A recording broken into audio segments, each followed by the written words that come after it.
Ahoy! Welcome out to the shop again. Today we're going to do a video that's totally different than anything we've ever done before. I just got my copy of Geddy Lee's new book. I'm only a chapter into it so far. But I thought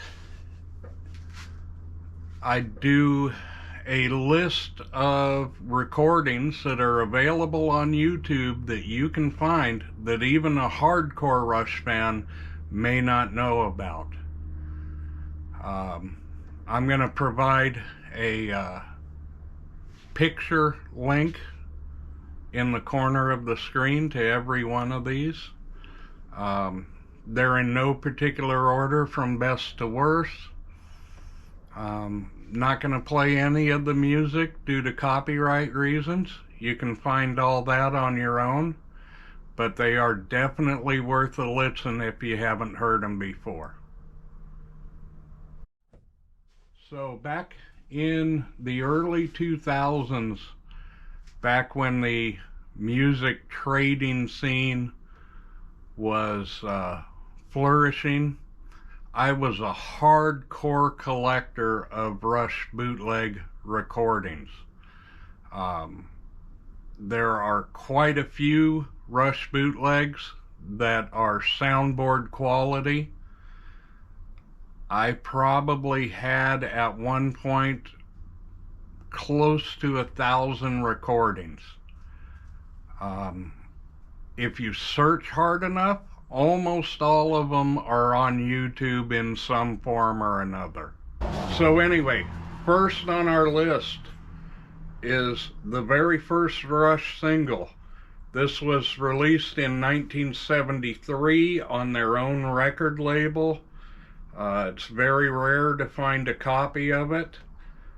If you look up on YouTube, Rush first single, it'll come right up. It's got two songs. One is an original called Can't Fight It. The other is a cover of Buddy Holly's Not Fade Away. It is definitely worth a listen. It showed the direction Rush was headed with the original drummer, John Rutsey. But that's not the direction they took, obviously. This next one, if you're really interested in early Rush, look up Fifth Order of Angels. It was recorded in Cleveland in 1974. I believe Neil had been with the band for about 2 months at that point. The highlights on this one, there are two unreleased original songs by Rush. One is called Garden Road, which they did play a little bit on their final tour. At the very end, they played about 16 bars of it. The other one is called Fancy Dancer, which they never released officially that I know of. The third rarity is Rush covering the Beatles, who in turn were covering somebody else. The song is called Bad Boy, and they put their kind of bar band bluesy spin on it. Another highlight on this one is their version of Working Man, because you can hear a little bit of Bytor and the Snow Dog in the center section of it. It's a great recording, front to back, every song.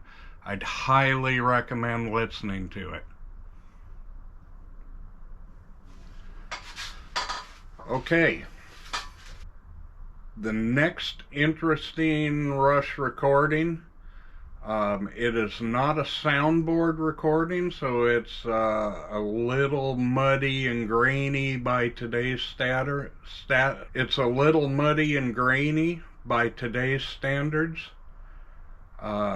If you look up Seattle 1976,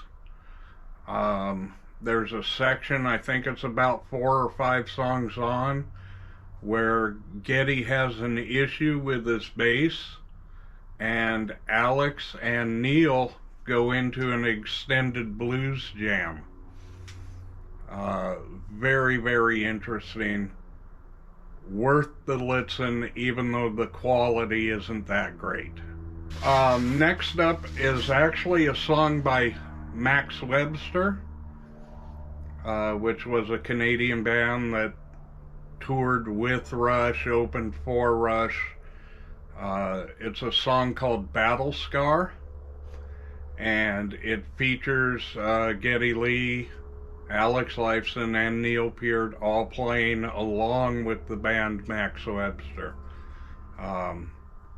Great song, little different, definitely a little heavier than what Rush was playing at the time. And the 2 drum attack, 2 guitar attack, double vocalist, great song. Okay, next up in Bootlegs is called Echoes on the Stages. This is definitely worth a listen front to back, every song. This was a rehearsal the night before the Test for Echo tour. And because it was a rehearsal, on a lot of the older songs, Geddy doesn't sing, or he only brings in his vocals for a little bit as a cue to let the band know where they're at. They're also clowning around throughout the whole show. And like I said, it's a rehearsal, so there's no crowd noise, nothing like that. Next up is a more recent one. I say recent, Rush has been retired for 8 years now, 9 years. I believe this was on the Time Machine tour. All you have to look up is Rush, Still No Guitar. It's a very funny bit where Alex's setup had failed him in some way, and they went quite a long time where Alex had no guitar, and you could see the frustration.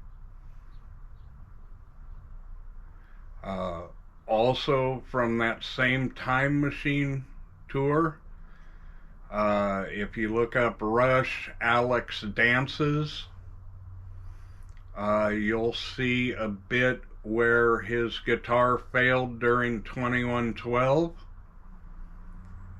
and it appears like his guitar tech had already shut down the shop for the day,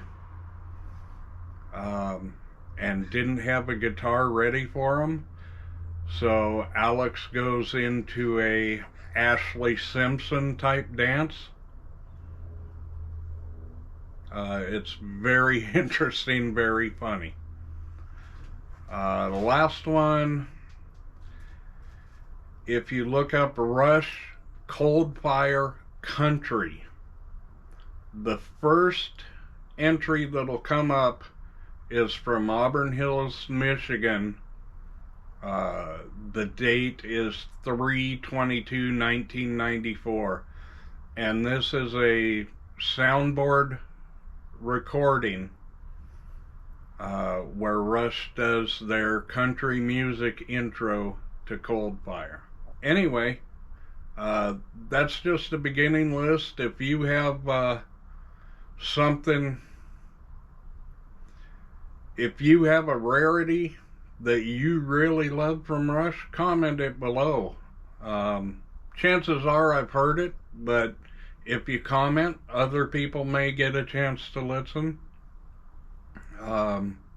We'll get back to doing shop projects soon. It's kind of cold out here in the shop. In the meantime, I'm going to curl up with this book and try to power through it and enjoy it. Anyway, thanks for watching. Like, comment, subscribe. If I got anything wrong, let me hear it in the comments. I think I got it all right. Anyway, enjoy. Peace. Rock on.